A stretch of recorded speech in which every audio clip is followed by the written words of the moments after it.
சென்னையில் 5 இடங்களில் அதி கனமழை பதிவானதாக மாநகராட்சி சார்பில் அறிவிக்கப்பட்டுள்ளது. சென்னையில் நேற்று பல்வேறு பகுதிகளில் பலத்த மழை பெய்தது. அதிகபட்சமாக பாரிமுனையில் 26.5 சென்டிமீட்டர் மழையும் பதிவானதாக தெரிவிக்கப்பட்டுள்ளது. எண்ணூரில் 26.4 சென்டிமீட்டரும், ஐஸ் ஹவுஸ் பகுதியில் 23 சென்டிமீட்டரும் மழை பதிவாகியுள்ளது. மேலும் பேசின் பிரிட்ஜ் பகுதியில் 20.7 சென்டிமீட்டர் மழை பதிவாகியுள்ளது. இதனிடையே சென்னையில் இன்றும் பல்வேறு இடங்களில் விட்டுவிட்டு மழை பெய்து வருகிறது.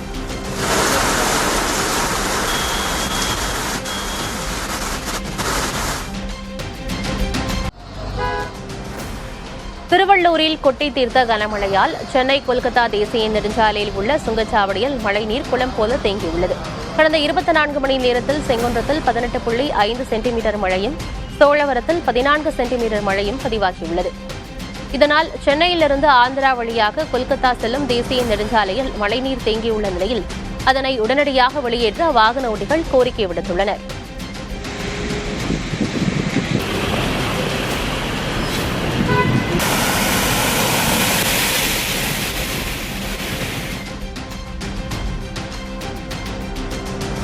சென்னையில் இரவு முழுவதும் பெய்த கனமழையால் கே நகர் பகுதியில் உள்ள ராஜமன்னார் சாலையில் மரம் முறிந்து விழுந்தது. இச்சம்பவம் நள்ளிரவு நேரம் நிகழ்ந்ததால் அசம்பாவிதங்கள் ஏதும் ஏற்படவில்லை. அதே நேரம் இதுகுறித்து தகவல் அறிந்த காவல்துறையினர் உடனடியாக விரைந்து சென்று சாலையில் கிடந்த மரத்தை வெட்டி அகற்றினர்.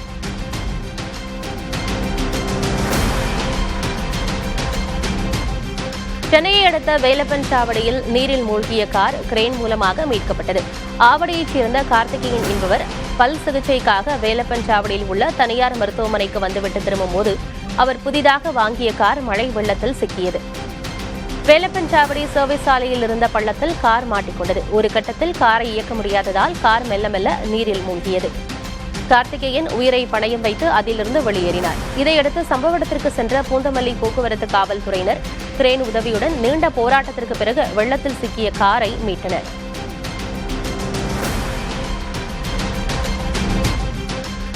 சென்னை மகாலிங்கபுரம் ஐயப்பன் கோயில் அருகே சாலையில் மழைநீர் தேங்கியதால் மக்கள் அவதியடைந்தனர். விட்டுவிட்டு பெய்து வரும் மழையால் ஆங்காங்கே தண்ணீர் தேங்கி காணப்படுகிறது. இதனால் அத்தியாவசிய தேவைகளுக்காக வெளியே செல்ல முடியாத நிலை ஏற்பட்டுள்ளதாக அப்பகுதி மக்கள் தெரிவித்தனர். தேங்கியுள்ள நீரை விரைந்து வெளியேற்ற கோரிக்கை விடுத்துள்ளனர்.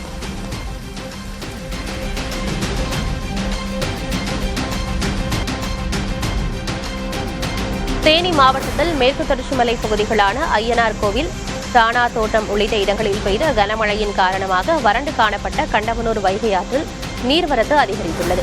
இதன் காரணமாக ஆற்று தடுப்பணையில் தண்ணீர் ஆர்ப்பரித்தபடி பெருக்கெடுத்து ஓடுகிறது.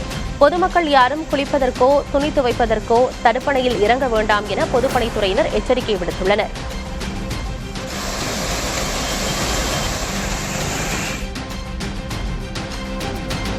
விருதுநகர் மாவட்டம் ஸ்ரீவில்லிபுத்தூரில் பரவலாக கனமழை பெய்தது. வன்னியம்பட்டி, மல்லி, மம்சாபுரம், கிருஷ்ணன் கோவில் உட்பட பல இடங்களில் அரை மணி நேரத்திற்கு மேலாக இடி மின்னலுடன் கூடிய பலத்த மழை பெய்தது.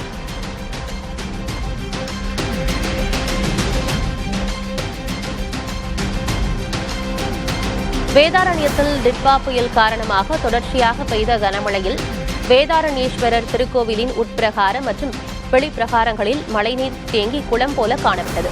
மழைநீரை வெளியேற்ற இயலாத நிலையில் சோமவாரத்தை முன்னிட்டு நேற்று இரவு தரிசனத்திற்கு வந்த பக்தர்கள் பிரகாரங்களில் நடந்து செல்ல சிரமப்பட்டனர்.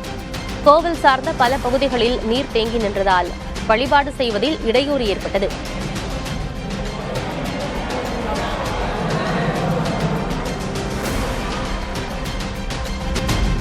திண்டுக்கல் மாவட்டம் கொடைக்கானல் தாலுகா காமனூர், மங்களம் கொம்பு கிராமங்களில் 1 மாத காலமாக சுகாதாரமற்ற கலங்கிய குடிநீர் விநியோகிக்கப்படுவதாக பொதுமக்கள் புகார் அளித்துள்ளனர். இந்த நீரை குடிப்பதால் வயிற்றுப்போக்கு, காய்ச்சல் போன்ற உடல்நல பாதிப்புகள் ஏற்படுவதாக கூறிய பொதுமக்கள் பாட்டில்களில் அந்த தண்ணீரை கொண்டு வந்து மாவட்ட ஆட்சியர் அலுவலகத்தில் புகார் அளித்தனர். குடிதண்ணி தான் நாங்கள் கேட்டு வந்திருக்கோம், வேற எதுக்கும் கேட்கல. அது அடிப்படை வசதி அவங்க செஞ்சு கொடுக்குறாங்க, செயல் அது வேற வசதி எங்கிட்ட நாங்கள் நடந்து போகிறோம். குடிதண்ணி தான் மெயின். ஏற்பட்ட பிள்ளைய காய்ச்சல் வந்திருக்கு, அதுக்கான சரியான பதில் அவங்க சொல்ல மாட்டேன்றாங்க. அதுக்கான நிரந்தரமாக எங்களுக்கு தண்ணி வேணும், அதனால நாங்கள் வந்து கேட்டு வந்துருக்கோங்க. நாமக்கல் மாவட்டம் ராசிபுரம் அருகே அளவாய்மலை பகுதியில் சுமார் 3000 அடி உயரத்தில் அமைந்துள்ள பாலசுப்பிரமணிய சுவாமி கோயிலில் கார்த்திகை மாத 3ஆம் திங்கட்கிழமை திருவிழா கோலாகலமாக நடைபெற்றது. பாலசுப்பிரமணிய சுவாமிக்கு சிறப்பு அபிஷேகம் மற்றும் ஆராதனைகள் நடைபெற்றன. தமிழகத்தின் பல்வேறு பகுதிகளில் இருந்து திரளான பக்தர்கள் 1500 படிக்கட்டுகளை ஏறிச் சென்று சுவாமி தரிசனம் செய்தனர். அந்த சிங்கார வேலனை சிந்தையில் பாடிட குன்றா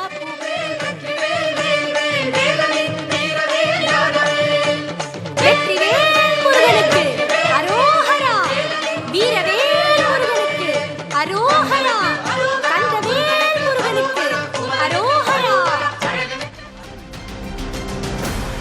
திருப்பரங்குன்றம் கோயிலில் கார்த்திகை தீப திருவிழாவின் 7வது நாளில் காமதேனு வாகனத்தில் சுப்பிரமணிய சுவாமி, தெய்வானை அம்மன் வீதி உலா வந்து பக்தர்களுக்கு அருள் பாலித்தனர். இந்த வீதி உலாவில் ஏராளமான பக்தர்கள் கலந்து கொண்டு தரிசனம் செய்தனர்.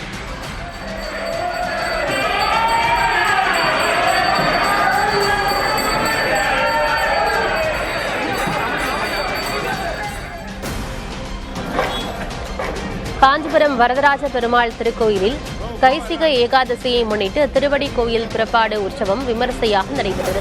வரதராஜ பெருமாள் அபிஷேக ஆராதனைகளுக்கு பிறகு திருவாபரணங்கள், மலர் மாலைகள் சூடி சிறப்பு அலங்காரத்தில் மேளதாள முழங்க திருவடி கோவிலில் எழுந்தருளினார்.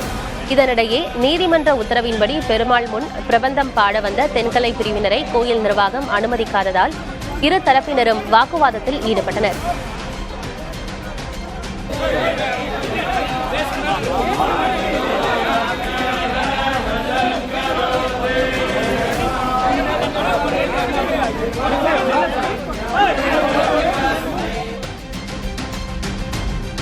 செஞ்சி அருகே சிலிண்டர் ஏற்றிச் சென்ற லாரியும் காரும் நேருக்கு நேர் மோதி விபத்துக்குள்ளானது. இதில் காரில் பயணித்த பெண் உட்பட 2 காயங்களுடன் உயிர் தப்பினர். விபத்தில் லாரி கவிழ்ந்ததால் அதிலிருந்த சிலிண்டர்கள் சாலையில் சிதறின. இதனால் திருவண்ணாமலை செல்லும் சாலையில் போக்குவரத்து பாதிக்கப்பட்டதோடு வாகனங்கள் அணிவகுத்து நின்றன. அங்கு வந்த தீயணைப்புத் துறையினர் மற்றும் காவல்துறையினர் சிலிண்டர்களை அப்புறப்படுத்தி போக்குவரத்தை சரி செய்தனர்.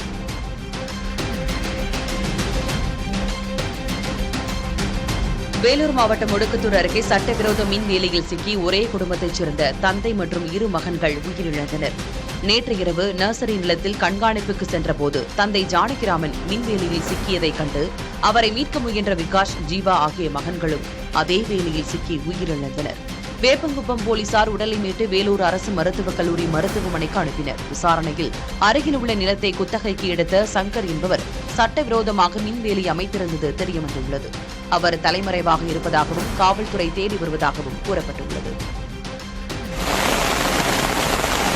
மழைக்காலத்தில் காய்ச்சல் பாதிப்பு அதிகரிக்கும் என்பதால் குடிநீரை காய்ச்சி பருகுவதுடன் எலி காய்ச்சலிலிருந்து தற்காத்துக் கொள்ள வெளியே சென்று வந்ததும் கை கால்களை நன்னீரில் சுத்தம் செய்ய வேண்டும் என பொது சுகாதாரத்துறை அறிவுறுத்தியுள்ளது. மழைக்காலங்களில் சுழல் வடிவ நுண்ணுயிரியான லெப்டோஸ்பைரா எனப்படும் பாக்டீரியாவால் ஏற்படும் எலி காய்ச்சல் பாதிப்பு அதிகரிக்கும் என்றும் இவை சிறுநீரகம் மற்றும் நுரையீரலில் பாதிப்பை ஏற்படுத்தக்கூடியவை என்றும் அதிகாரிகள் தெரிவித்துள்ளனர். தொற்று உள்ள உயிரினங்களின் கழிவுகள் மழைநீரில் கலந்திருக்கக்கூடும் என்பதால் தேங்கியிருக்கும் மழைநீரில் கால் வைத்தால் நமது உடலிலும் தொற்று ஊடுருவ வாய்ப்பிருப்பதாக அதிகாரிகள் தெரிவிக்கின்றனர். எனவே பொதுமக்கள் தேங்கியிருக்கும் மழைநீரில் வெறும் கால்களில் நடக்க வேண்டாம் என அறிவுறுத்தப்பட்டிருக்கிறது.